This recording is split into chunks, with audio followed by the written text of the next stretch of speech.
दोस्तों आज के इस वीडियो में हम लोग सभी प्रतियोगी परीक्षाओं के लिए बहुत ही इंपॉर्टेंट 4 जनवरी 2021 के करंट अफेयर्स को डिस्कस करेंगे। प्रत्येक प्रश्न बहुत ही इंपॉर्टेंट है।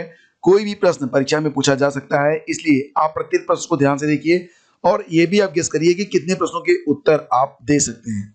तो पहला क्वेश्चन होगा, हाल ही में किस क्षेत्र को अफस्पा एक्ट के तहत आसाम क्षेत्र घोषित किया गया है? और इसका सही जवाब क्या है? जी हाँ, ऑप्शन सी यानी कि नागालैंड को। फ्रेंड्स, अगर आपको हमारे वीडियोज पसंद आते हैं तो इसे आप एक लाइक जरूर दिया करें ताकि हमारे वीडियोज जो हैं अधिक से अधिक लोगों तक अपनी पहुंच बना सकें। जैसा कि आप लोग जानते हैं, YouTube सिर्फ उन्हीं वीडियोज को प्रमोट करता है जिन वीडियोज पर लोग लाइक बटन को ज्यादा प्रेस करते हैं। ठीक है, तो आगे बढ़ते हैं और बात करेंगे अफस्पा के बारे में। इसका फुल फॉर्म बनता है armed forces special power act 1958। तो क्या है अफस्पा? फ्रेंड्स, इसको हिंदी में कहते हैं सशस्त्र सेना विशेषाधिकार कानून, यानी कि इस कानून के अंतर्गत सेना को कुछ विशेष अधिकार दिए गए हैं। उपद्रवग्रस्त पूर्वोत्तर में सेना को कार्रवाई में मदद के लिए 11 सितंबर 1958 को यह एक्ट पारित किया गया था। जब 1989 के आसपास जम्मू कश्मीर में भी आतंकवाद बढ़ने लगा तो 1990 में इसे जम्मू कश्मीर में भी लागू कर दिया गया। तो यहाँ पर एक बात का ध्यान देना कि सबसे पहले जो अफस्पा है ये पूर्वोत्तर में लागू करने के लिए बनाया गया था, लेकिन 1990 में इसे जम्मू और कश्मीर में भी लागू कर दिया गया था। किसी क्षेत्र विशेष में अफस्पा तभी लागू होता है जब राज्य या केंद्र सरकार उस क्षेत्र को अशांत क्षेत्र कानून यानी कि डिस्टर्ब एरिया एक्ट घोषित कर देती है। फिर वहां पर अफस्पा लागू कर दिया जाता है जिसमें सेना को कुछ विशेष अधिकार वहां पर प्रदान किए जाते हैं। अगला क्वेश्चन होगा, Assam ease of doing business संशोधन विधेयक 2020। ये जो विधेयक था 2016 में पारित हुआ था, इसे रिवाइज किया गया है 2020 में, इसलिए इसको नाम दिया गया है Assam ease of doing business संशोधन विधेयक 2020 के अनुसार केंद्र से असम कितने प्रतिशत अतिरिक्त उधार ले सकता है? जिसका सही जवाब है जी हाँ, ऑप्शन बी 0.25% अतिरिक्त उधार केंद्र से असम ले सकता है। तो फ्रेंड्स, असम विधानसभा ने हाल ही में Assam ease of doing business amendment bill 2020 पारित किया है। यह bill Assam ease of doing business bill 2016 में संशोधन करता है। इस संशोधन से असम को केंद्र से 0.25% अतिरिक्त उधार मिल सकेगा। अगला क्वेश्चन लेते हैं, हाल ही में किसे चौथे उपचुनाव आयुक्त के रूप में नियुक्त किया गया है? फ्रेंड्स, ये क्वेश्चन बहुत इंपॉर्टेंट है, ध्यान से देखिएगा और इसका सही जवाब है जी हाँ, ऑप्शन सी यानी कि उमेश सिन्हा जी को। उमेश सिन्हा जी को चौथे उपचुनाव आयुक्त के रूप में नियुक्त किया गया है। फ्रेंड्स, यहाँ पर एक बात और भी ध्यान देना कि election commission of India ECI में एक तो आपके होते हैं चीफ इलेक्शन कमिश्नर, एक होते हैं CEC, 2 होते हैं EC यानी कि इलेक्शन कमिश्नर और 4 होते हैं यहाँ पर उपचुनाव आयुक्त। ठीक है, तो ये ध्यान देना आप। और एक बात और भी कि इलेक्शन कमीशन ऑफ इंडिया की स्थापना कब हुई थी, ये क्वेश्चन बहुधा पूछा जाता है। तो आपको बता दें कि ECI की जो स्थापना हुई थी वो 1950 में हुई थी, 25 जनवरी को। ठीक है, तो यहां पर मैं आपको बता दूं कि ECI के वर्तमान में जो 4 उपचुनाव आयुक्त हो गए हैं, इनमें सुदीप जैन हैं, चंद्रभूषण कुमार हैं, आशीष कुंद्रा हैं और नवनियुक्त उमेश सिन्हा हैं। तो ये 4 जो हैं ये इलेक्शन कमीशन ऑफ इंडिया के 4 उपचुनाव आयुक्त हैं। यहाँ पर श्री सुनील अरोड़ा जी ये चीफ इलेक्शन कमिश्नर हैं और श्री सुशील चंद्रा जी ये इलेक्शन कमिश्नर हैं और श्री राजीव कुमार भी इलेक्शन कमिश्नर हैं, यानी कि 2 इलेक्शन कमिश्नर हो गए, एक चीफ इलेक्शन कमिश्नर और 4 उपचुनाव आयुक्त। ठीक है, अब फ्रेंड्स यहाँ पर एक क्वेश्चन और जो कि स्टैटिक जीके में बहुधा पूछा जाता है सभी प्रतियोगी परीक्षाओं में। प्रश्न ये है कि वोटर्स डे ये कब मनाया जाता है? प्रतिवर्ष वोटर्स डे कब मनाया जाता है? तो इसका जवाब आप लोग कमेंट करके हमें बताएंगे। आगे बढ़ते हैं, संयुक्त राष्ट्र सुरक्षा परिषद यानी कि यूनाइटेड नेशन सिक्योरिटी काउंसिल के बारे में आप कितना जानते हैं, थोड़ा सा विचार करें। पहला पॉइंट होगा, बताइए कि ये सही है या गलत है। भारत ने 2021-22 के कार्यकाल के लिए गैर अस्थायी सदस्य के रूप में शुरुआत की है। क्या ये सही है? जी हाँ, ये बिल्कुल सही है। भारत को 8वीं बार गैर अस्थायी सदस्य के रूप में चुना गया है। क्या ये सही है? जी हाँ, ये भी बिल्कुल सही है।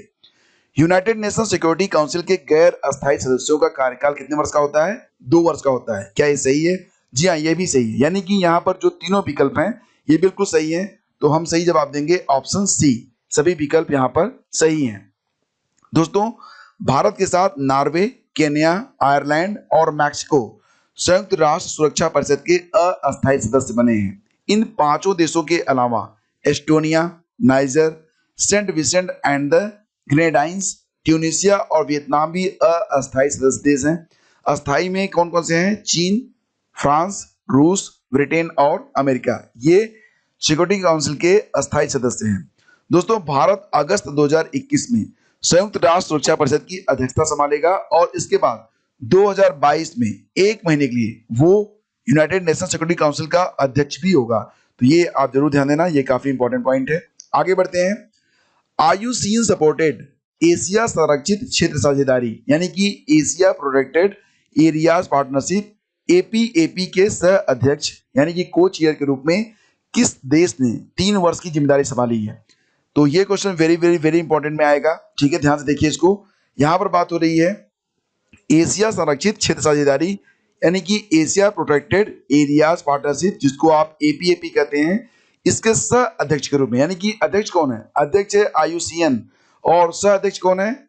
सह अध्यक्ष बन गया है भारत। तो विकल्प ए यहां पर सही है। भारत ने अगले 3 वर्ष के लिए सह अध्यक्ष के तौर पर इसकी जिम्मेदारी संभाल ली है एशिया संरक्षित क्षेत्र साझेदारी के अंतर्गत। एपीएपी का जो अध्यक्ष कौन है? आईयूसीएन है और सह अध्यक्ष बन गया है अगले 3 साल के लिए भारत। और भारत ने किसको रिप्लेस किया है? तो दोस्तों, भारत ने रिप्लेस किया है दक्षिण कोरिया को। हाल ही में नवंबर 2020 में दक्षिण कोरिया का जो 3 साल का टर्म होता है ये पूरा हुआ है। एक्चुअली में आईयूसीएन परमानेंट यहाँ पर अध्यक्ष होता है और बाकी जो सह अध्यक्ष होता है वो हर 3 साल पर, उनका जो टेन्योर होता है वो 3 साल का होता है। 3 साल पर सह अध्यक्ष बदल जाते हैं, उनकी जगह पर नया देश आ जाता है। ठीक है, तो एपीएपी जो है इसका जो अध्यक्ष है वो कौन है? IUCN, international union for conservation of nature. और अब जो है भारत अगले 3 साल के इसका सह अध्यक्ष बन गया है। एपीएपी की स्थापना हुई थी 2014 में, ये भी आप ध्यान रखना। एक बीमारी होती है ब्लैक फीवर, जिसको काला जार भी कहते हैं।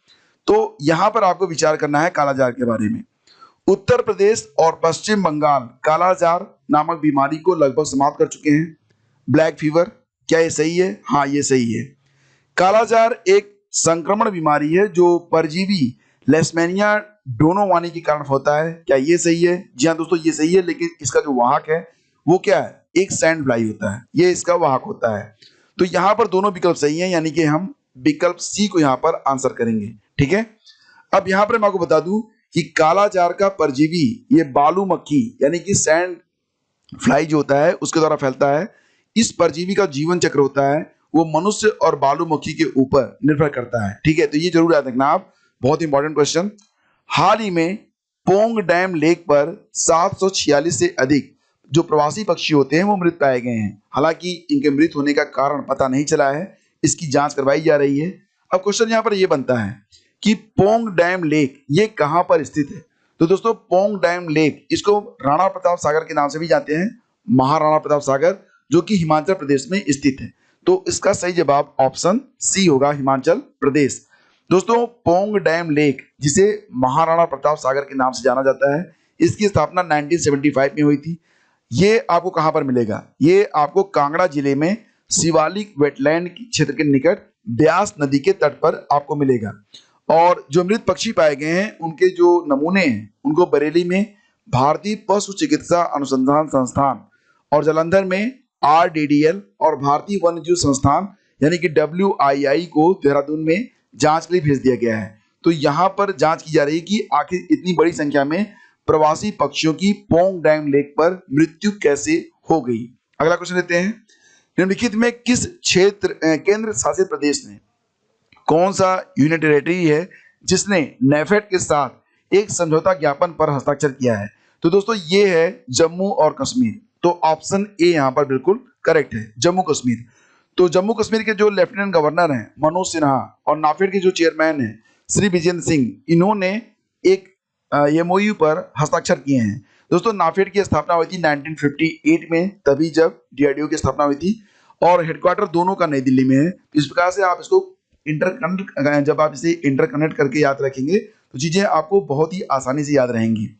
उपराज्यपाल मनोज सिन्हा की मौजूदगी में कृषि और बागवानी विभाग के प्रधान सचिव नवीन कुमार चौधरी और नेफेड के प्रबंध निदेशक संजीव कुमार चड्ढा ने समझौता समिति पर हस्ताक्षर किए हैं और इस अहम समझौते से जम्मू कश्मीर में सेब, अखरोट, चेरी, फूलों आदि के पौधे उच्च घनत्व पर लगाए जाएंगे और इससे किसानों की आमदनी में 3 से 4 गुना की वृद्धि होगी।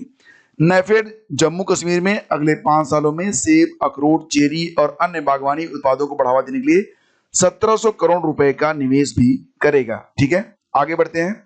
भारत में कोई वैक्सीन अगर लॉन्च हो रही है, कोई ड्रग अगर लॉन्च हो रहा है, तो किसकी सहमति बहुत ही जरूरी होती है, यानी कि उसकी सहमति के बगैर कोई भी वैक्सीन लॉन्च नहीं हो सकती। तो याद रखिएगा फ्रेंड्स, ये है DCGI, drug controller general of India के द्वारा इसकी सहमति जो है वो बहुत इंपॉर्टेंट होती है। हाल ही में कोविड-19 से लड़ने के 2 वैक्सीन लॉन्च की जा रही है, जिस पर जो है DCGI ने इस सहमति दी है, लेकिन उसका लिमिटेड उसको जो है प्रयोग करने के लिए बात कही है। तो DCGI वर्तमान में है कौन? तो दोस्तों ये है डॉक्टर VG सोमानी, ये याद रखना आप। और भारत बायोटेक ने जो वैक्सीन बनाया है उसको नाम दिया है कोवैक्सीन, जिसका हेडक्वार्टर कहाँ पर है? हैदराबाद में। और इसी के साथ सीरम इंस्टीट्यूट ऑफ इंडिया ने जो वैक्सीन बनाया है, जिसका मुख्यालय पुणे में है, उसका नाम है कोविशील्ड। तो कोवैक्सीन और कोविशील्ड को जो है DCGI ने अप्रूव कर दिया है, लेकिन किसके लिए?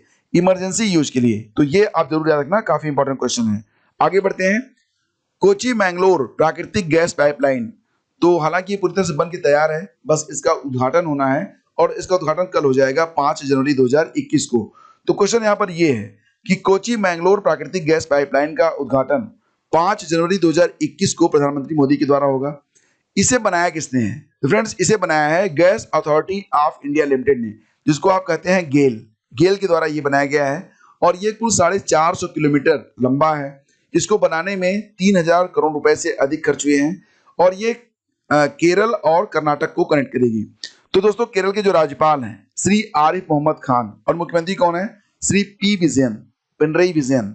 और कर्नाटका के जो राज्यपाल हैं श्री वजुभाई वाला, मुख्यमंत्री कौन है? श्री VS येदियुरप्पा। और union minister of petroleum and natural gas कौन है? श्री धर्मेंद्र प्रधान। तो एग्जाम के लिए ये काफी इंपॉर्टेंट पॉइंट है, जिसको मैं आपको रिवाइज करवा रहा हूँ, तो इसके बारे में आपको बिल्कुल पता होना चाहिए। तो फ्रेंड्स, यहाँ पर सबसे इंपॉर्टेंट पॉइंट यहाँ पर ये बन रहा है कि कोची मैंगलोर प्राकृतिक गैस पाइपलाइन का उद्घाटन 5 जनवरी 2021 को करवा दिया गया है, मतलब हो जाएगा 5 जनवरी 2021 को। और इसको बनाया किसने है? गेल ने बनाया इसको, gas authority of India limited ने। तो फ्रेंड्स, आइए अब एक बार तेजी से रिवीजन कर लेते हैं इस पूरे जो है करंट अफेयर्स का। तो सबसे पहले बात करेंगे कि अफस्पा जो है नेक्स्ट 6 मंथ के लिए कहां पर लागू किया गया? इसका सही जवाब है नागालैंड में। नागालैंड में नेक्स्ट 6 मंथ के लिए अफस्पा को लागू कर दिया गया है। Assam ease of doing business संशोधन विधेयक 2020 के अनुसार असम जो है वो केंद्र से 0.25% अतिरिक्त उधार ले सकता है। ठीक है।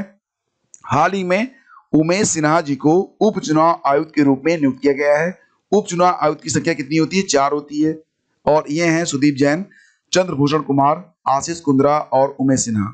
और जैसा कि आप जानते हैं कि श्री सुनील अरोड़ा ये चीफ इलेक्शन कमिश्नर हैं। इसके अलावा 2 इलेक्शन कमिश्नर और हैं, सुशील चंद्र और राजीव कुमार। ये भी आप याद रखना, एग्जाम में ये अक्सर पूछा जाता है। संयुक्त राष्ट्र सुरक्षा परिषद के बारे में विचार करें तो ध्यान दीजिएगा कि भारत ने 2021-22 के कार्यकाल के लिए गैर अस्थायी सदस्य के रूप में शुरुआत कर ली है। IUCN सपोर्टेड एशिया संरक्षित क्षेत्र साझेदारी में भारत अगले 3 साल के लिए को चेयर के रूप में यानी कि सह अध्यक्ष के रूप में नामित हो गया है। तो 3 साल की जिम्मेदारी मिल गई है भारत को। भारत ने दक्षिण कोरिया को रिप्लेस किया है। ठीक है, ये आप याद रखना। में पोंगडेंग लेक पर 746 से अधिक प्रवासी पक्षी मृत पाए गए हैं। तो पोंगडेंग लेक यानी कि महाराणा प्रताप सागर ये हिमाचल प्रदेश में स्थित है। निम्नलिखित में किस केंद्र शासित प्रदेश ने राष्ट्रीय कृषि सहकारी विपणन संघ यानी कि नेफेड के साथ एक समझौता ज्ञापन पर हस्ताक्षर किए हैं? तो ये है जम्मू कश्मीर। और अब आपको याद दिला दें कि भारत में कोई भी वैक्सीन अगर लॉन्च होती है तो उसके लिए DCGI की अनुमति ये बहुत ही आवश्यक रहती है। 5 जनवरी 2021 को कोची मैंगलोर प्राकृतिक गैस पाइपलाइन का उद्घाटन करेंगे हमारे देश के प्रधानमंत्री नरेंद्र मोदी जी, और इस पाइपलाइन को बनाया है गेल ने। तो फ्रेंड्स, ये थे आज के सबसे इंपॉर्टेंट करंट अफेयर्स। उम्मीद करता हूँ वीडियो आपको पसंद आया होगा। दोस्तों, एक लाइक आप जरूर कीजिएगा। चैनल को अगर आपने अभी तक सब्सक्राइब नहीं किया है तो सब्सक्राइब कर लेना, बेल आइकन को जरूर दबाना और वीडियो को शेयर जरूर कर देना। Thank you so much, have a great day. जय हिंद।